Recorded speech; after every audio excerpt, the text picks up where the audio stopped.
Many times before we take action, we think we need to have more information than we really do.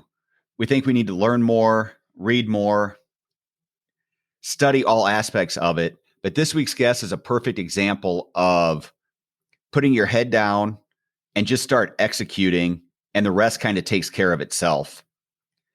Don Varady had zero business experience prior to starting being the co-founder of Clean Eatz.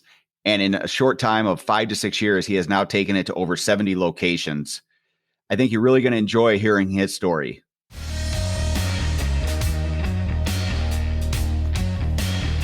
This is the No Excuse to Miss podcast. Welcome to the No Excuse to Miss podcast. I am your host, Scott Volkortson, and this week I would like to welcome to the show Don Varady. Don is a former bodybuilder turned entrepreneur. He is the co-founder of Clean Eatz, which has since opened more than 50 locations with more in the works. Good morning, Don. How are you doing? I'm good, man. How are you? I am good, other than our little technical difficulties there. So let's kind of get started. But first, I want to dive into the Clean Eatz and into your outdoor background and everything. But first, can you just give us a kind of a background of who you are and how you got started? Yeah. So I grew up right outside of St. Louis. It's called what they call the Metro East. So it's in Illinois, but about 30 miles from the city. Went to high school in a little town called Edwardsville. Was just kind of a subpar wrestler. Never really went anywhere with athletics. I was kind of the little guy. And then got married really young, got divorced really fast, met my wife at the gym. And when I met Yvonne, she had this little cafe called Local Cafe.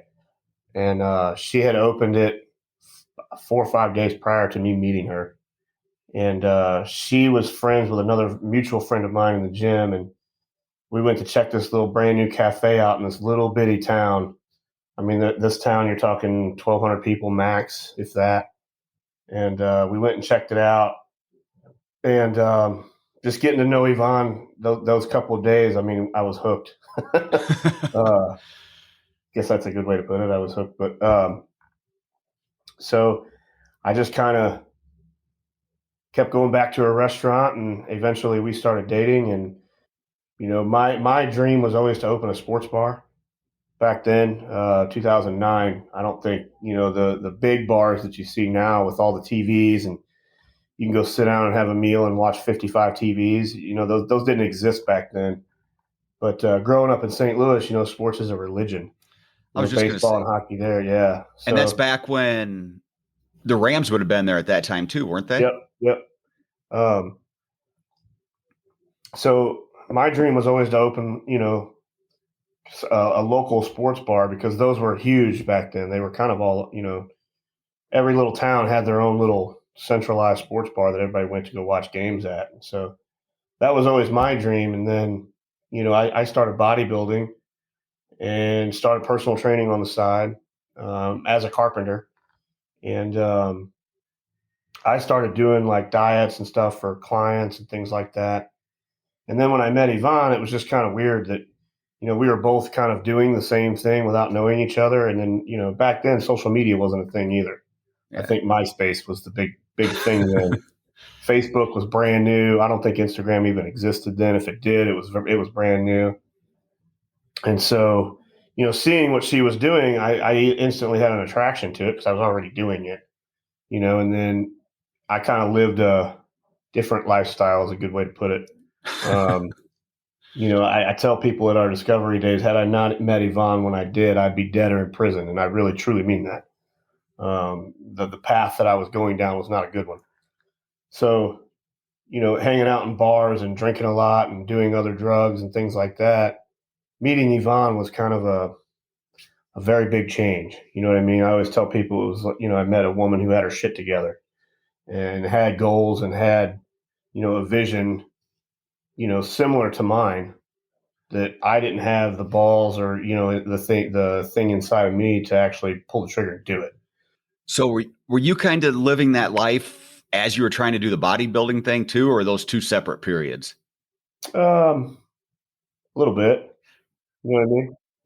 And I just asked that just because from the outside looking in, I always had this picture of like bodybuilders being super disciplined, 365 days a year, which I assume is probably not the case. No, no. I mean, I'll get ridiculed for this, but every bodybuilder has a vice, man. Every one of them. I chewed 3 cans of dip a day when I was competing. That was the only thing that kept me from eating. I mean, I chewed a lot of tobacco, and the off season I got drunk a lot. I mean, for the most part, they are disciplined. I mean, they're extremely disciplined. I still am. You know what I mean? But they're like the rest of us. They have for sure vices, and oh yeah. They're not 100% dialed in like we'd like to think they are. No, there was pro bodybuilders back on the circuit then when I was doing it that smoked cigarettes like chimneys. You know what I mean? And in 20, fast forward 10, 12, 15 years, and it's crazy to think that, but it was a little bit of a different time. Sure. I was going to ask, did I read that you kind of got into bodybuilding and got into the gym because of like an incident that happened when you were younger, or? Yeah. Yep. I was drunker than a punk at a bonfire out in the middle of the country. And a good buddy of mine at the time, still is, I just don't talk to him a whole lot anymore. The guy was, even in high school, man, he was the size of a door. He was over 6 foot, 240, 250, big country boy. I used to call him Chiquita Banana Hands. The dude had banana hands the size of a banana. And we were good buddies, and we were just horsing around after drinking a lot of beer and horsing around. And I looked at him one night, and I don't know, maybe it was liquid courage, and I just looked at him and said, "I'm going to wrestle your big ass to the ground." And he looked at me and said, "No, you ain't." And so we started going at it, and I jumped on his back, and he literally, like a rag doll, just grabbed me and flipped me over his shoulder. And my leg hit the mud and just basically snapped in half, broke my tibia. And I was so drunk, man. I felt it, but I kind of looked at him and I was like, "Man, son of a bitch, I think you just broke my leg." Couldn't walk, couldn't put any pressure on it. And so I rode to that emergency room that night in the back of a pickup truck, drinking beer and smoking cigarettes, going down a highway with a broken leg. And so got through that, and physical therapy on that leg is really what got me into lifting weights and fitness. It took a lot of, I guess, soul searching is the cliche word I'll use. During that whole healing process, I was just kind of taking a look at everything I was doing, and I'm like, man, I'm not going down a good road here. And it didn't have anything to do with my friends. I think it was just, I was getting tired of doing the things that I was doing all of the time. And so just going through rehab and strengthening that leg, and then going to the gym with a couple of other different buddies, I just got hooked. I couldn't get enough of it. And so one thing led to another one, man. I wound up lifting weights for 7 or 8 years before I even decided to compete. I had no interest in competing. I was just lifting weights to get stronger and get bigger.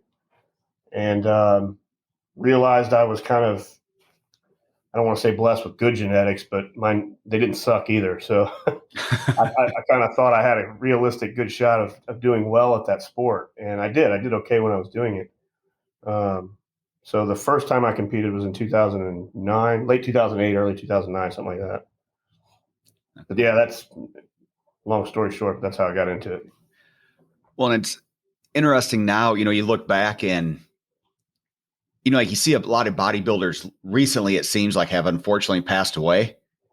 Mm-hmm. So like when you're in the middle of it, do you realize it's not something you're going to be able to do long-term, or do you not think that way when you're in the middle of it? I think everybody's a little different, man. And the reason I ask that is I've listened to like Jay Cutler talk about, he had like a defined end goal that he wanted to be out by, and he still went, I think he said 6 or 7 years past, because originally he said, I think he wanted to be done by like when he was 30, and he didn't win his first Mr. Olympia till he was, I think, 33 or whatever it was. Yeah. I didn't really think about it much when I was doing it, because it was, like you said, it was a different time.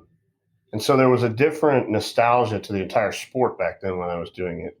Again, social media didn't exist. And I think social media completely altered the state of that sport.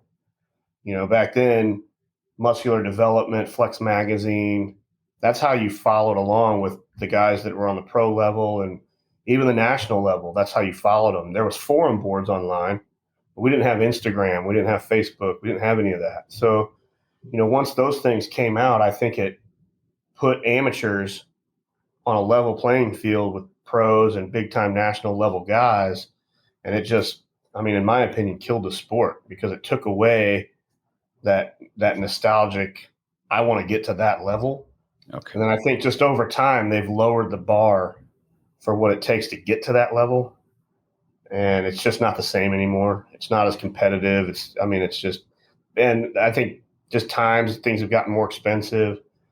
A lot's changed. It's just not the same. But when I was doing it, I never really had a timeline goal perspective of when I wanted to be out.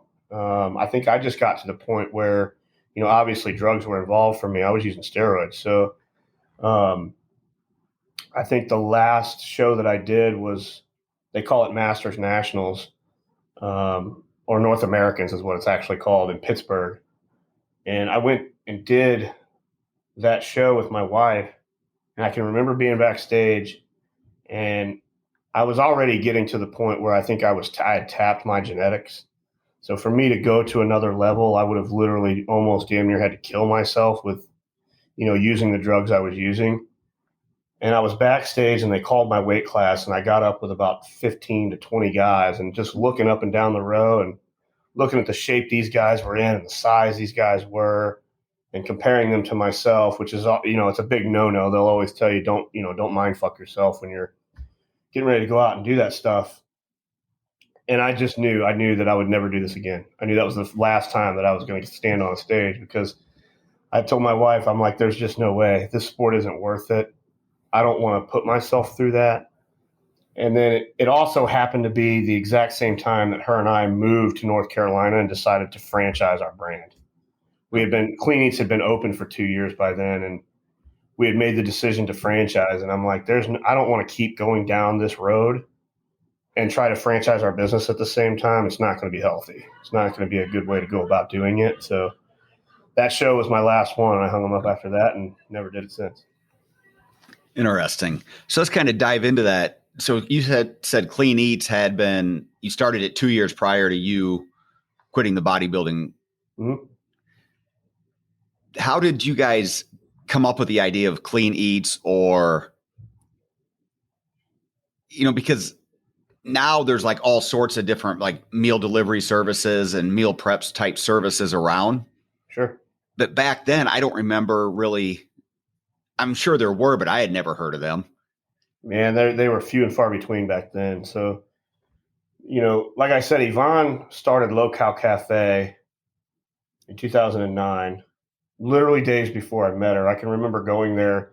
The first time I went there and ate, she handed me a bottle of water out of an igloo cooler under the counter because she didn't have a cooler to put drinks in. She was that new. I can remember going down to the city with her and helping her buy her first walk-in after we had started dating.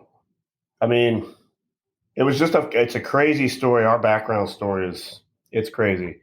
I've even heard you tell us before, and if you could tell it again, like how you guys even named it. Because if I remember, you guys were trying to come up with the name and basically came up with it at the same time, just with a different spelling. Is that right? Yep, we did. So we were doing cardio for a show. This was before we moved to North Carolina. We were still in Illinois at the time. And we were trying to come up with new names. We knew we had bought the business by then. We had already bought the business that was out here. It was just prior to us actually physically moving out here.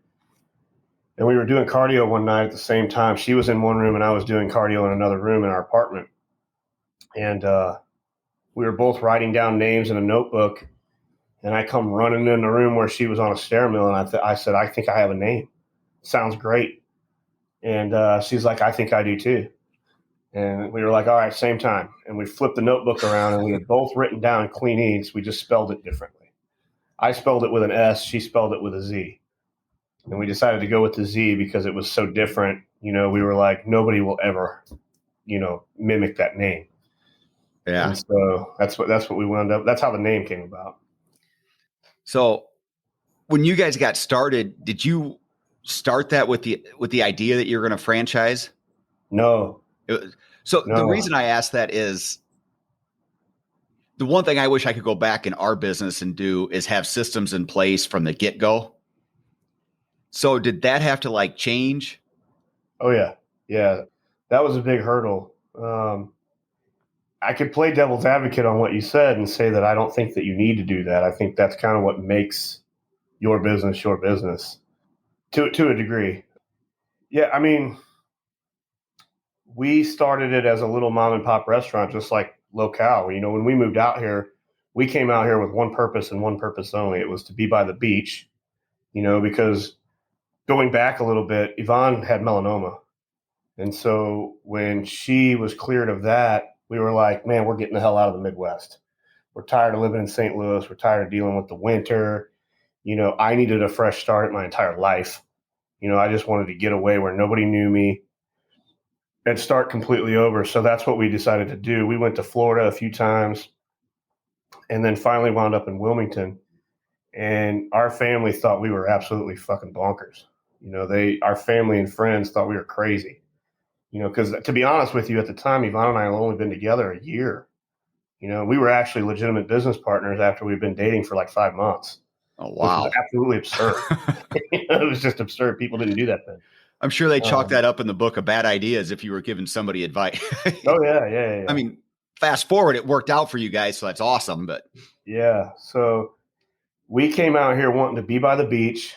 You know, we were still competing a lot then. So we wanted to be around other bodybuilders, fitness competitors. You know, we wanted to be engulfed in that lifestyle. And, you know, to be honest with you, when we opened the first Clean Eats here, we had bodybuilding pictures on the walls. Our tables were decoupaged with, you know, cutouts for muscular development. You know, I mean, it was a meathead kind of a little cafe.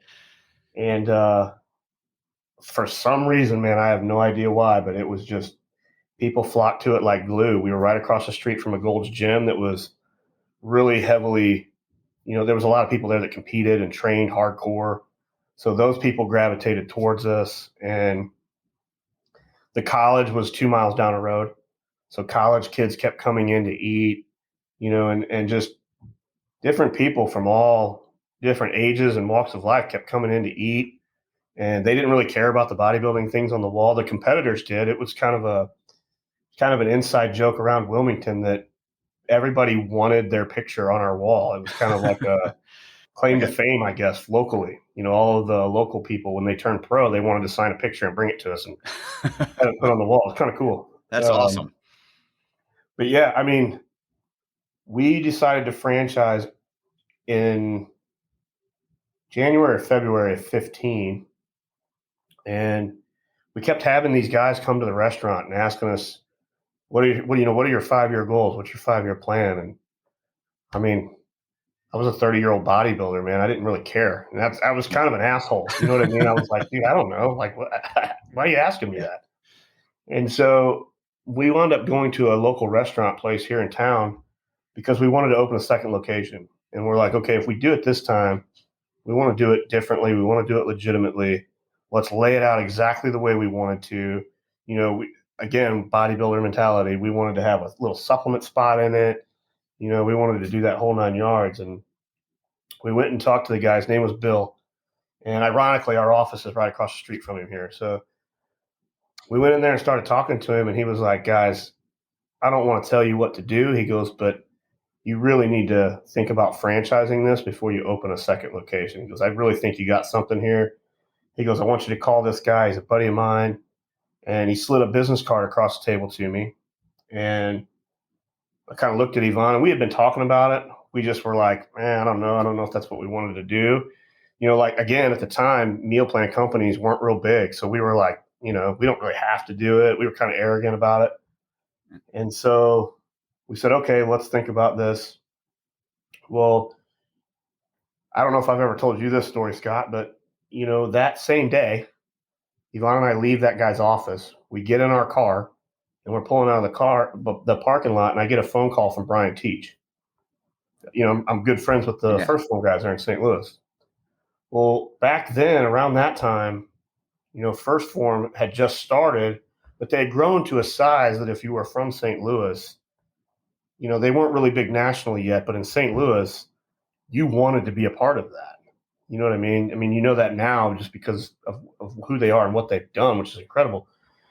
And it was before they had started the Legionnaire program. I mean, I think they had their sponsored athletes were my coach, Tony Friedrich, Brett Becker. They didn't have a lot of athletes per se at that time.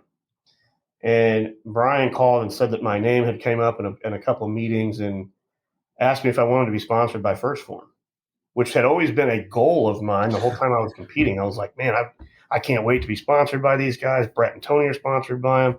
It was just a bar that I had set really high for myself and been working towards. And Brian called me that exact same day, pulling out of the parking lot, and asked me if I wanted to do that. And I said, Brian, can I call you back? And he was like, are you serious? I was like, I got to call you back. I'll explain later, but I have to call you back. And so I called him back the next day and said, man, Yvonne and I made the decision to franchise our business. I'm going to have to say no. I've wanted this my entire life. I've wanted to do this for, the whole time I've been competing, but we just made a decision and I'm all in on it and I got to do it. And he was like, okay. And he called me back 3 or 4 days later and he's like, man, are you sure you don't want to do this?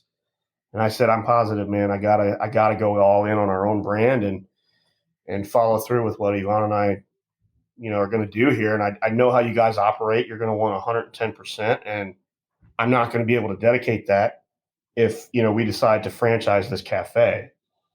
And so that's kind of a weird story that I like to tell sometimes.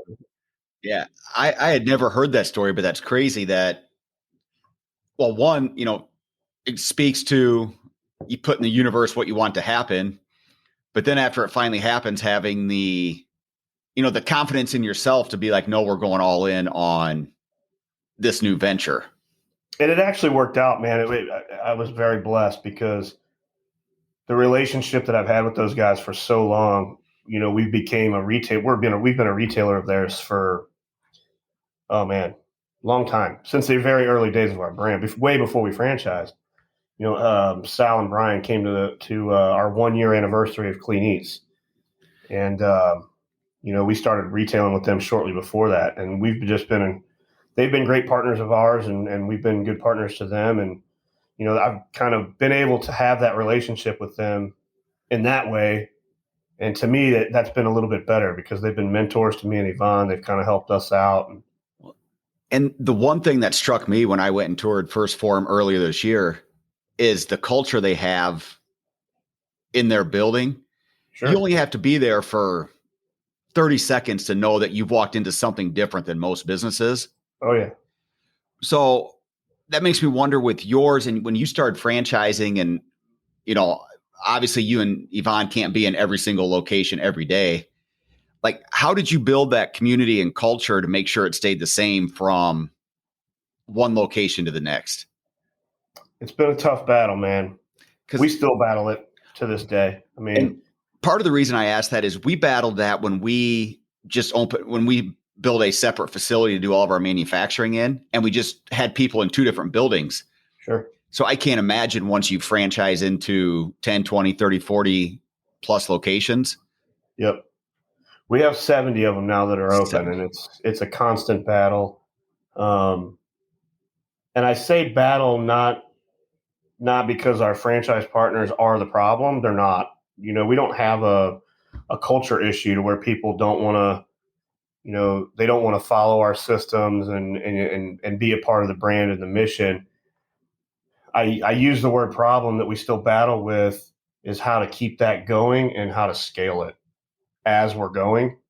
Because you're right, it is tough and we can't be, every one of our franchisees still to this day have my cell phone number, and I told them on a Zoom call, we do a quarterly happy hour or monthly happy hour. I'm sorry. We do a monthly happy hour with all the franchisees, and we'll tackle a topic, whatever the topic is. I think the last one was just a holiday, like, hey, happy Thanksgiving type call. We didn't really have a specific business topic to talk about, but somebody had brought that up. It was an older franchisee that we had.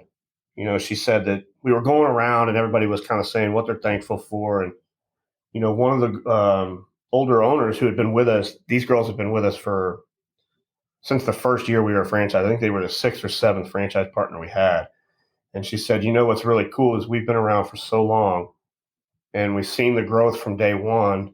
And I know that no matter what's going on, I can pick up the phone and call Don and he'll answer it. And I've kind of always set that out there, and I don't think I will ever change it, because that's kind of the culture that we want to keep going with our brand. That's pretty We've cool. always set out not to really try to do things that other companies are doing from a culture standpoint. I've kind of been taught by guys like Bert from Sornex, guys like Andy, guys that I can learn from afar by watching and watching how they carry themselves and how they run their own businesses. You can't mimic culture. You can't say, well, these guys are going to do this, I'm going to try it in my company. It just never works. What I've learned is I have to go to those other companies and see what they're doing and then say, how can I apply some of those principles and make it work within our framework?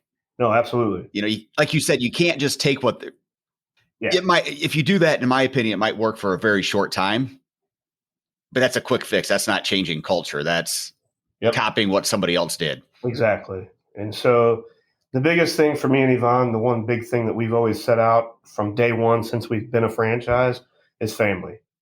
We've always wanted to keep that family culture to where, we'll never be the founders that nobody can get a hold of, that you have to call my assistant and set up a meeting with and do all of that. I don't want to be like that. I will do it the way that we've always done it until I just physically can't answer the phone. Yeah. And then at that point, I'll figure it out then. But, right now, if every franchisee in our system has my cell number, if they have an issue, they can pick up the phone and call me. And integrity is a big thing with her and I. I'm sure, I don't know if you've had to deal with this. Most businesses, when they get to a certain point, they all do. But we've had to deal with guys that have come along. We call them snakes in the weeds or snakes in the grass. They'll come in and try to weasel their way in your door and either try to buy into your company or try to steer you down a path that doesn't feel right for you, or, you know what I mean? We've dealt with a ton of those over the 6 or 7 years we've been in a franchise company. And so we've never broke on it, ever. We've had a tough lessons to learn. We've had guys come in and say, well, this is the industry norm. You guys need to be doing things like this. And Yvonne and I have always been like, we're not doing it that way. I don't care what the industry norm is. We're going to do it our way, that we're going to do it this way. This is the way it feels good, and roll with it. Which I can completely relate to, because that's kind of the way we try to do things.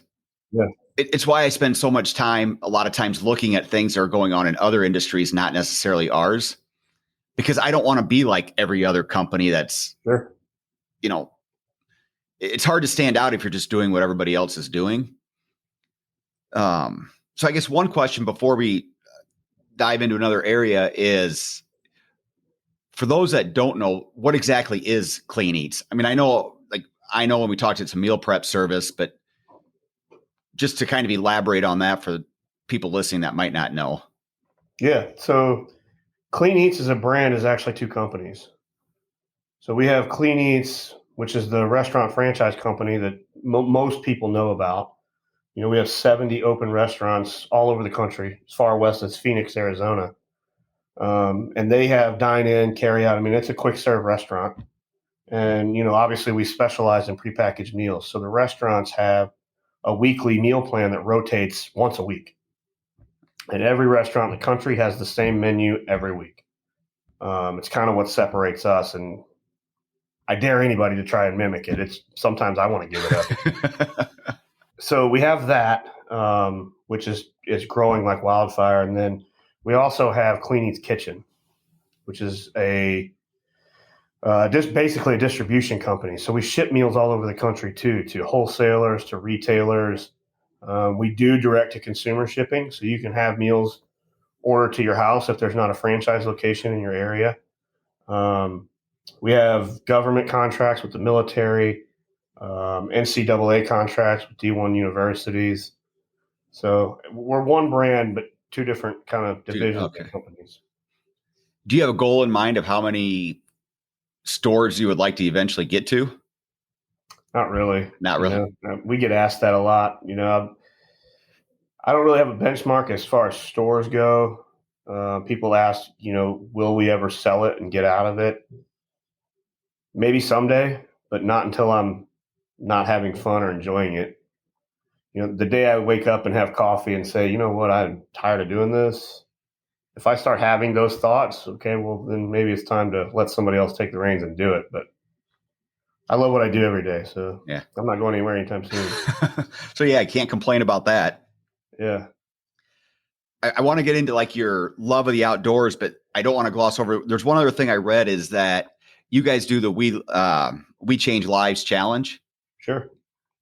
What exactly is that, and how much fulfillment do you get from being able to do stuff like that, on top of everything else you're doing? It's awesome. It's unbelievable. We've been doing the We Change Lives for 3 years now. This upcoming spring will be the 4th year we've done it.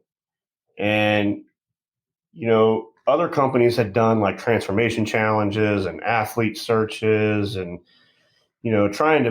other companies, health related, fitness, lifestyle related companies are always trying to build ambassadors and get people to spread their brand. And it's awesome. It's really cool. I've seen some really cool companies do some cool stuff.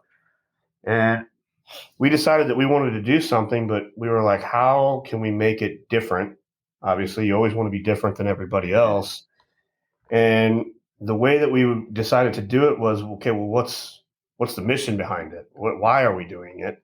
Which is always a big thing that we ask ourselves before we do anything is why are we going to do this? We've never been people to do something just because other companies are doing it or just for the hell of it, just to do it and see if it works. We don't do that. And so we came up with the name because we felt like the one thing that our brand does is help people change their life through nutrition and lifestyle. So that's how we came up with the name. And then being really close to the guys at First Form and seeing how they've grown their transformation challenges, we're in the food business. They're in the supplement business. So we didn't want to build an ambassador program the same way they did it. Obviously, it's a different business. It wouldn't work, which is why we don't really do, like an ambassador program. We have one. We just don't run it the same way. We kind of run it a little bit differently. And we kind of took the same approach with our challenge every year. It's just been cool because it started off so small. I think the first year we had maybe 1,000 people do it. Second year was 2,000. Last year was a little over 4,000. So it kind of just keeps gradually growing. But the coolest part for me is to see, like, every time you do something like that, you'll have thousands of people sign up for it. And then by the end, it weeds down to just like 24 people who are constantly doing it and promoting it. And they're in it to win it.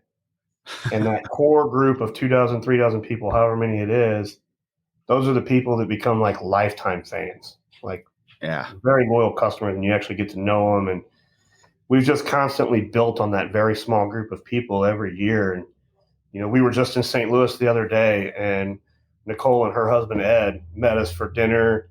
They were one of the winners of the challenge last year. It's just cool. You get to know these people so well, and they become good friends, even though they're just fans of the brand. They love the brand so much. It's cool. And ultimately, those become your best ambassadors. Sure. Oh, absolutely. They're not an official ambassador, maybe, but those are the ones that you can build those relationships with.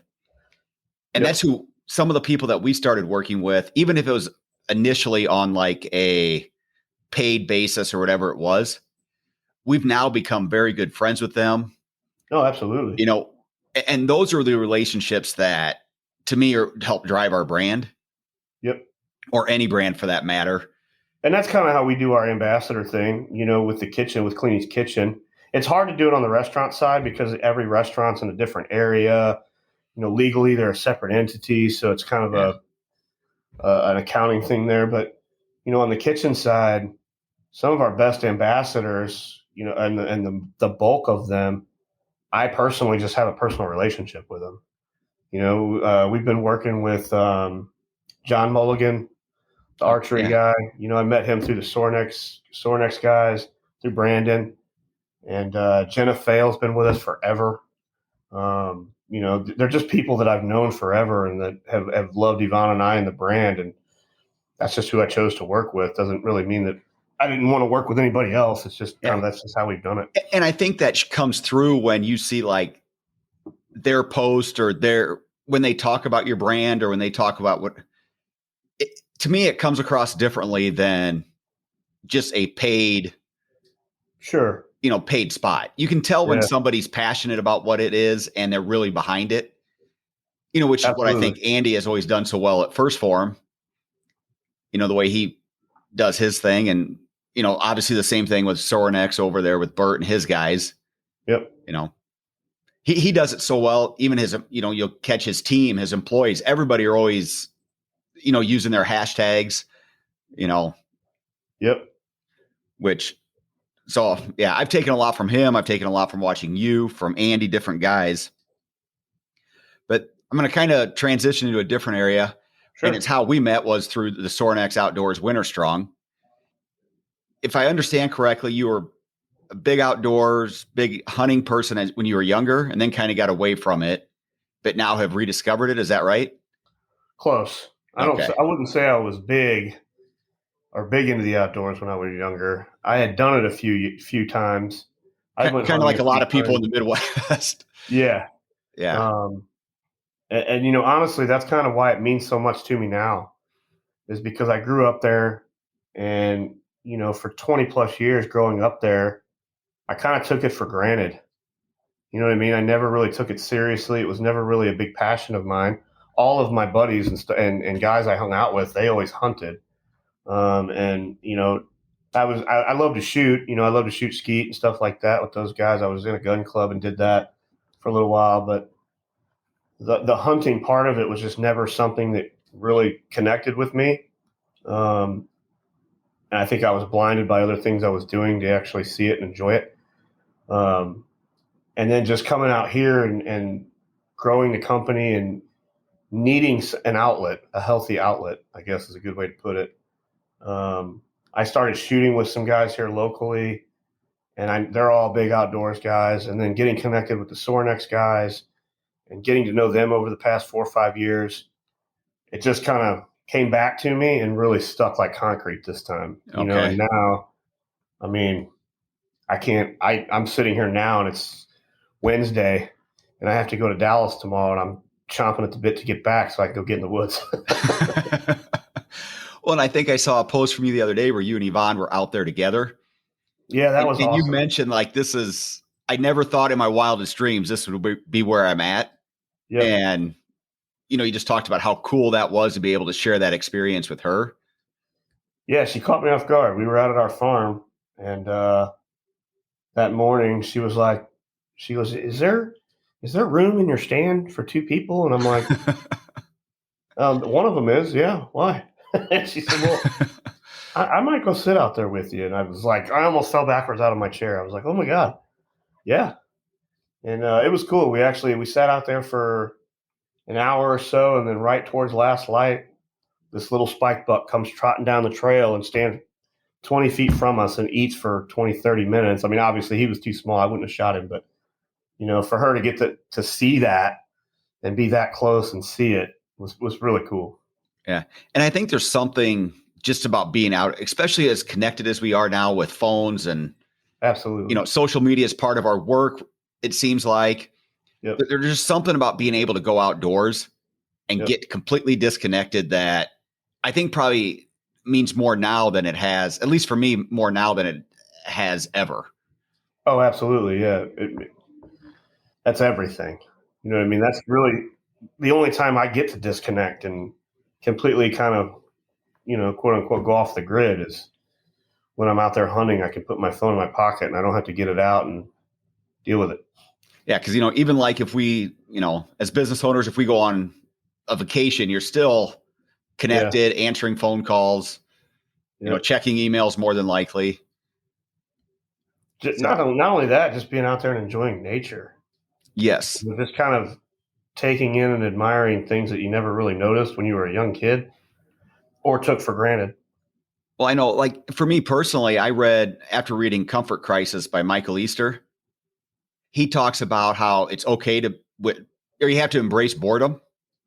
Yeah. So even when I would go on my outdoor walks, I would just leave my phone and my AirPods at home, and just even all the little sounds, the things that I was missing because I had my headphones in and was listening to a podcast or whatever it might be. You start to experience a lot more things. Yeah. That's kind of how I do cardio every day. I'm not really a headphone guy, and I don't usually take my phone with me. I just go out and start walking or running, and might get lost in my own head sometimes. Which is, I think a lot of people are afraid to do that though. Yeah. They're afraid to get Yeah, lost in their own head. Yeah. Another question. So you work with Yvonne, now she's been out hunting with you and different things. How is that working with your wife? Are there ever any, I mean, obviously everybody has challenges, but how have you guys made it work for so long and keep growing and thriving? Man, is she going to hear this? We'll make sure she doesn't see it. The one good thing about the way that Yvonne and I operate, we have our arguments, definitely. And to be completely transparent, we've had more arguments here lately just because of the scale that we've gotten to. I think sometimes the stress has gotten worse, but never really fight. We've never fought ever in our relationship, really ever. We've had a couple arguments that have gotten pretty heated, but never a fight. But the one good thing that we've always done from day one is we have our own lanes, and we don't cross them ever. Okay. I joke around with Yvonne. The inside joke here at the office is Yvonne drives the bumper car. And she likes to swerve into everybody else's lane, get in her shit, and then get back in her own lane. But no, she's good. I never really liked the food aspect of our business. I enjoyed the business aspect of it. Okay. I don't have a business degree. And to be quite frank with you, I couldn't read a P&L until we franchised our company. We just never cared. We never really thought of our business that way. Up until that point, if we had money in our bank to pay our bills, buy our food, compete in our shows, buy our supplements, that's all we cared about, man. We didn't care about a bottom line. We didn't run our company that way. And then when we franchised, we almost had to learn it. So I always joke that I got a bullshit law degree, a bullshit insurance degree. I kind of a jack of all trades, but a master of none now. But ever since we started that process, even before we franchised, when we became partners in the restaurant deal, she always dealt with the food and I always dealt with everything else. Okay. So she is the menu developer. She works with our food distributor. She works with our procurement team to negotiate our food contracts. The food lane is all Yvonne. She does it all. I don't touch it. Okay. With the company now, I run our operations. I deal with our legal team. The business aspect of it is what I do every day, and the development and selling work with our development team on the selling franchises and expansion and growth. And that's the stuff that she don't want nothing to do with. She hates numbers. She don't want to look at them. She don't care. But she does. And she gets involved in a lot of the marketing. Okay. I always joke with her and say, you only want to do the fun stuff. We just started a foundation as well. We actually haven't gone live with it yet, but it's done. And that's a big thing for her. So, I mean, that's kind of her baby, is the Clean Eats Foundation. Which is pretty neat. And the cool thing is, I'm listening to you talk about this and Chad and I just talked about this yesterday on a podcast, is so many times people think they need more information or they need to learn one more thing before they ever go follow their dream. And you just said, I didn't know how to read a P&L. I've basically learned on the fly as we've gone. Yep. And in a relatively short time frame, at least it seems like to me, you guys have gone, now have 70 stores. You have the multiple businesses. I think there's just such a valuable lesson there that you just put your head down and put in the work and not be afraid to fail. Did you guys ever have a lot of self-doubt that this wasn't going to work? Or do you guys not think that way? We don't really think that way. I think we're our own worst critic. Okay. I'm sure that most people are, but we always kind of look at what we do and what we're doing at the time and say, are we doing good enough, or should we be doing this a different way? Or we'll doubt ourselves like that, but we don't ever doubt ourselves that we can't do it. We'll figure it out one way or the other. So Um, when you guys picked up and moved to North Carolina, you guys were going to make it work one way or the other. we had to. We had about 10 grand to our name, so we had to make it work. There was no plan B. You can't have a plan B because then it's basically giving you a reason to fail. Yeah, we had none. I mean, we lived in a wedding salon closet for a year for the first restaurant, and then when we bought the second restaurant in Edwardsville, we could afford a 420 square foot studio apartment above a quilt shop, and we lived in that for 6 months before we moved to North Carolina. Wow. So there's got to be a sense of satisfaction of how fast you guys have progressed, and the fact that you've done it together. Yeah, it's awesome. Her and I will reminisce about it. Our morning coffee time is we don't let anybody screw with that. So every morning, Yvonne and I have coffee for an hour and a half every morning, no matter what. Doesn't matter who's in town. Doesn't matter what we're doing. That's our ritual, and we don't let anybody screw with it. So we'll reminisce and talk about things then, but after that, we don't really talk about it or think about it too much. We just try to keep our head down and keep moving. That's pretty neat that you guys have that time set aside kind of as like a non-negotiable. Yep. Is there anything else that you do as part of like a morning routine or that you have to do? Depending on time and schedule, we'll work out together in the morning. Okay. We've gotten away from that a little bit just because of travel and things have kind of gotten in the way from that. But if we're there and we're at the house, we'll at least do some cardio together and get a sweat in. Yeah. Because I've listened, obviously when you guys are together on your podcast, the Clean Truth podcast, listening to you guys banter back and forth I can tell you guys get along very well, or at least it seems like that when sure. I'm listening to you guys joke back and forth and give each other a hard time. Yeah. So yeah, I love busting her balls on that podcast. You do a good job of it. Yeah, she's fun to pick on. She'll give it back too, which is good. She doesn't. Well, and when you hear that as a listener, you have to assume there's a pretty healthy relationship going on there. Yeah. Because if there wasn't, the rest of your day would probably be miserable after that podcast. Yeah, no, she's good. It's always a joke here at the office that if we're doing a podcast that she's going to be on, I have to let her know that morning. And then I got to let her know every hour on the hour leading up to it for about 3 hours. Because otherwise she'll just keep doing shit and she'll go into a meeting or jump on the phone or get busy doing something. And then, we try to do our podcast around 2 or 3. We'll be sitting in there literally waiting on her. And I'm like, what are you doing? I got to finish up this call. 20 minutes go by and she comes walking in and, she's been stressed out all day. She's been working. Her hair's all screwed up. She looks like crap. Or to her, she thinks she looks like crap.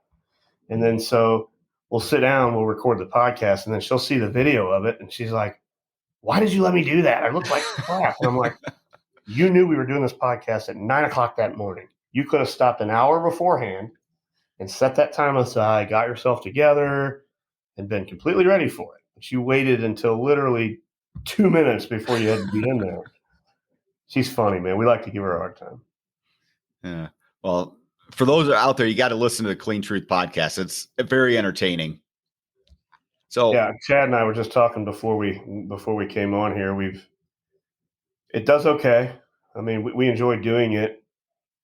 We're having a hard time getting back into our groove of doing one once a week and getting on a regular schedule and making it a priority, because it just started out as kind of a fun project for us to do and go with the brand, and then kind of turned into something that I really enjoyed to do. So then I was like, okay, well, let's try to do one once a week.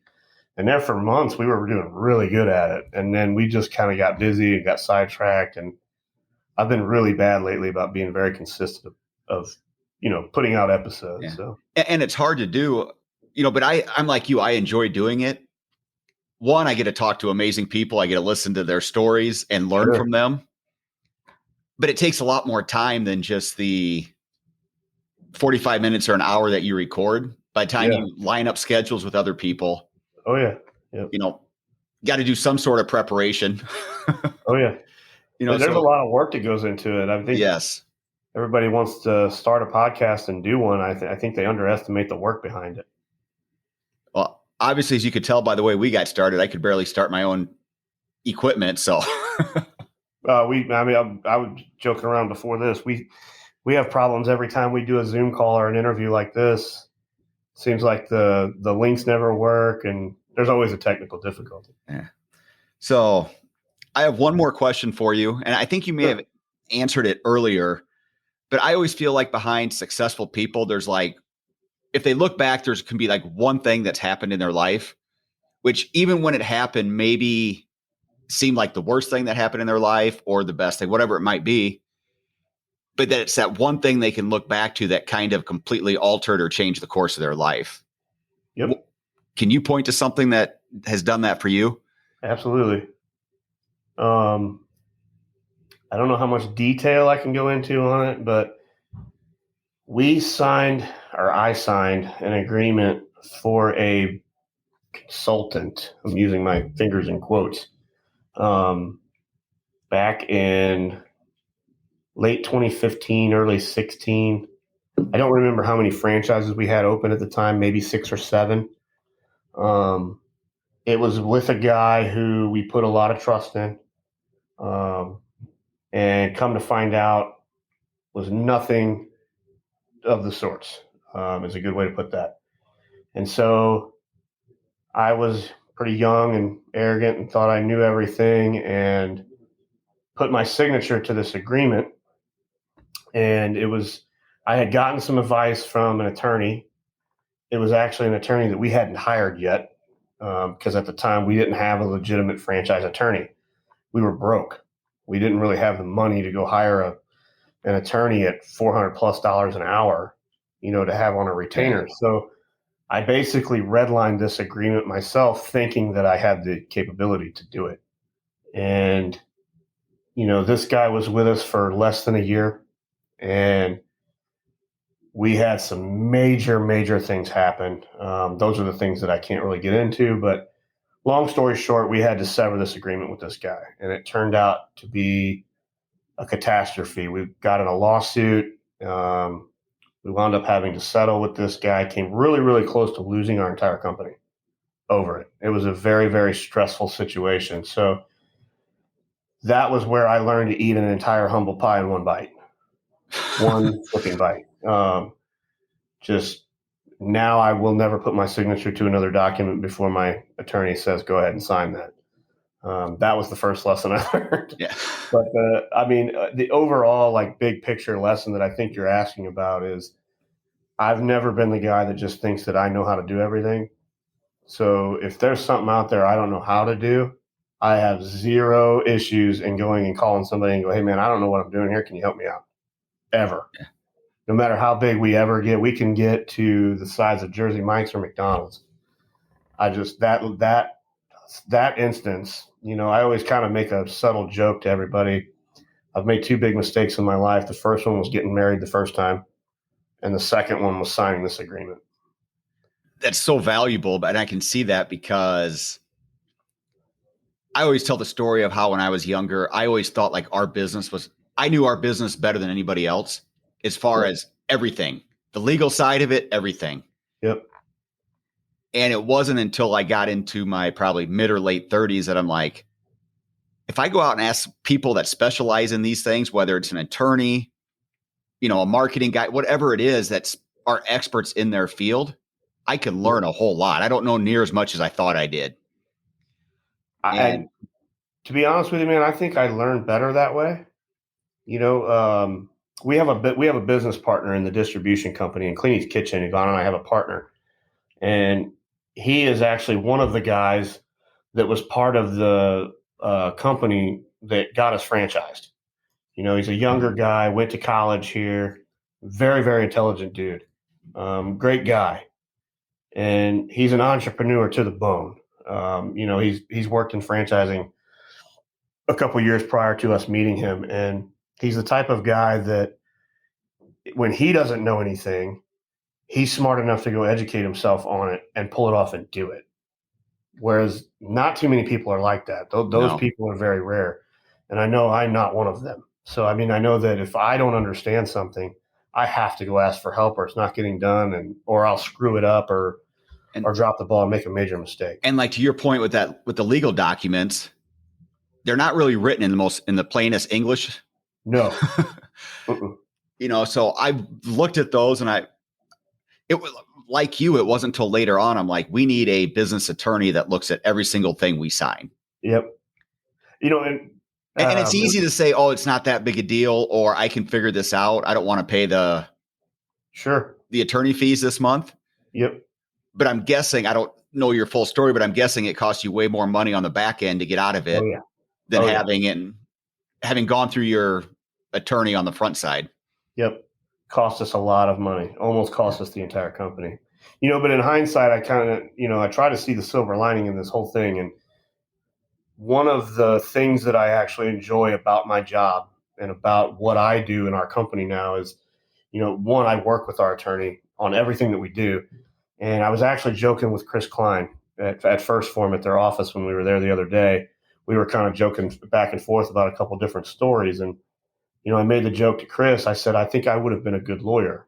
Chris and I are very similar in personality. Things that he enjoys doing for First Form and for their company are the same things that I do every day. And, I said, since I've made that mistake, it's actually become something that I actually enjoy doing. I enjoy, now I wouldn't say contract law because I'm not a lawyer. Yeah. But, the legal side of business is it's something that I've gotten intrigued by since that whole thing has happened.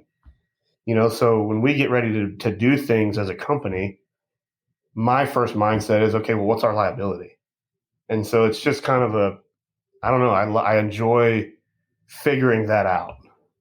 I don't know. It might sound weird to some people, but but it's, you have to have that, I think, to be in business. Sure. And especially, I assume that's something that Yvonne probably doesn't enjoy. She hates it. So if you ask me if there was something that we bicker about, that's one of them. Because, the other thing, the other relationship synergy that we have is Yvonne. We always joke and say that Yvonne is rainbows and unicorns. She'll come up with 150 ideas.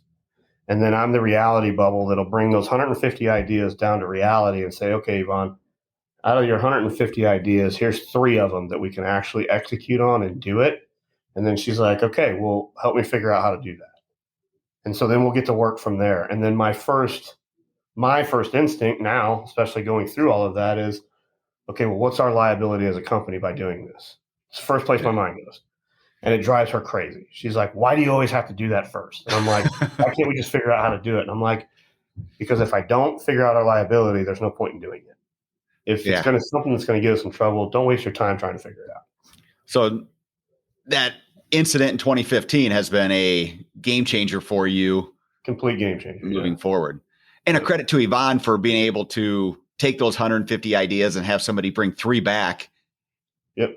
And not, because sometimes idea people don't understand that you have to condense 150 ideas into 5. Yep. They want to do all 150 all by tomorrow afternoon. Her and I are complete polar opposites. We are. I mean, in terms of the way we like to do things, I'm very black and white. I want things very structured and in a line, and she'll go jump off of a cliff and try to pack her chute on the way down, and I'm the one packing it for her as I'm falling. Just how we operate, man. Well, it seems to be working. So, because it's cool to watch how you guys keep growing. People that are interested, where can they find, obviously your podcast is a Clean Truth podcast, but where can they find the company, Clean Eatz, Clean Kitchen? So just cleaneats.com. With a Z. With a Z, EATZ.com. And then the Clean Eatz Kitchen is cleaneatskitchen.com. And then on Instagram, it's just my name, @Varady. Okay. Well, we will add those links to the show notes. I want to say thank you for doing this. I thoroughly enjoyed it. No, thank you. This has been awesome. You going to be at Winter Strong? Yeah, we're actually sponsoring it this year. I'm pretty excited about that. That's so cool, man. I wasn't able to go the first year that he did Winter Strong. We were at a franchising event, so Ben had to take my place. Ben, Ben Fleming. Yeah. He went in my place, and then last year, Ben and I went together. And now this year, Ricky had reached out and said that they were wanting to know if we wanted to sponsor it. And I'm like, "Are you kidding me? Hell yeah, I want to do it." So it's awesome. It's cool to see how that has grown, because I missed the first year too, where it was only like 30 or a small group of people. Yeah.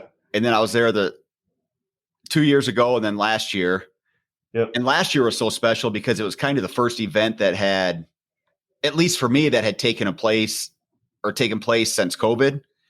Yep. Kind of the first time I got to go back to see a bunch of different people. So it was really special. And I remember I brought our Chad, who handles our marketing, and then one of our shooters down. And on the way down, they kept asking, they're like, "What is Winter Strong?" I said, "Don't worry about it. You're going to have the time of your life." Yep. And they kept saying, "Well, what do we do?" I'm like, it's hard to explain. You just have to be there. Yep. I'm dying to get Yvonne to go this year. I think if I can talk her into going, it'll change her. She'll see. I haven't sold my wife on it yet. Yeah. She went to Summer Strong and really enjoyed that. I think she's been to 2 of those now. And I'm looking for, I've had things come up the last couple of years for Summer Strong, but I'm looking to hopefully get there next year, because it's always fun to see what Bert and his entire team at Sorinex are doing. Yep. Those guys are awesome, man. That's awesome. And I love how he brings together like people from all different, your company, our company, and, so many other cool companies that they're from different walks of life, but they all see the world the same way or in a similar way. Absolutely. Yeah. So, no, I mean, some of the best relationships I have come out of that building, man. And I don't want to take up too much time, but really quick, the first time I ever went to Summer Strong was I got introduced to those guys through Ben when he was a strength coach at UNCW. Okay. And he invited me to Summer Strong 11. And it was, Yvonne and I were at a point where like I needed to get away. I needed to get away and go do some things and just put my phone down and stop worrying. And so he kept mentioning Summer Strong. There's going to be these speakers. And I'm thinking, okay, we're going to drink beer and lift weights and listen to some speakers for a few days. Totally caught off guard when I walked in. And it's funny because on the way down to Lexington, I had to drive myself. I was busy. On the way down there, I had an hour-long call with our life coach just about some things I was dealing with and this, that, and the other thing. And I had happened to walk in to the building, and I'm on the phone, ironically enough, arguing with one of our franchisees, like arguing with him as I'm walking through the door. And I looked over, and I hadn't met Brandon Lilly yet. I knew who he was very familiar with who he was, had always looked up to him as a weightlifter. And I kind of walked in, and there he was. He was on the Sorinex podium there working with somebody deadlifting. And I'm on my phone, and I'm arguing with this franchisee, and I'm like, what in the hell am I doing? I said, I am done talking. I got to go. Put my phone up and just kind of soaked everything in. I think I cried like 3 times that weekend, and it changed me completely since then. So. And speaking of Brandon, you know this, but it's so cool to see how he's evolved. Yeah, absolutely. From who that guy was at Summer Strong 11. For sure. When he was still kind of Brandon, the power lifter. Yep. No, and he's a great dude, man. And awesome dude. We just spent some time in Vegas with him. It was a lot of fun. Nice. So, well, I will see you in February. And once again, I appreciate you doing this. Thank you, sir. Yeah, no, thank you. I appreciate it.